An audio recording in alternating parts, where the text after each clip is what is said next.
د عرفې د روژې په باره کې مسلم شریف کې روایت ته نبی علیہ السلام فرمایي د ابو قتاده رضی الله تعالی عنہ نه مروي دی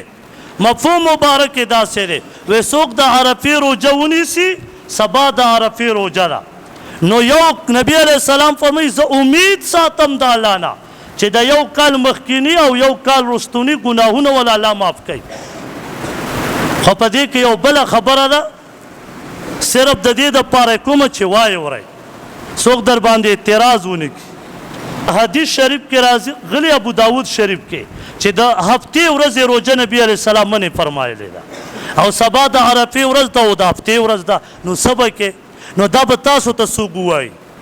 دې ډېر جوابونه دي زه ته مختصر وې ورته وایي چې وروره خبره دې صحیح ده خو دغه روایت د ام سلمه رضی الله تعالی عنها په بیهقي شریف کې مروي دی چې نبی علیه السلام وفرمایل زه د هفتې او د اتوار ورځې روژه ځکه نیسمه چې دا د یهودیانو او د عیسایانو سره مخالفت راشي هغې دا د خوشحالۍ ورځ وي زه پرې روژه نیسم ورته وایي دې حدیث را بسه کړي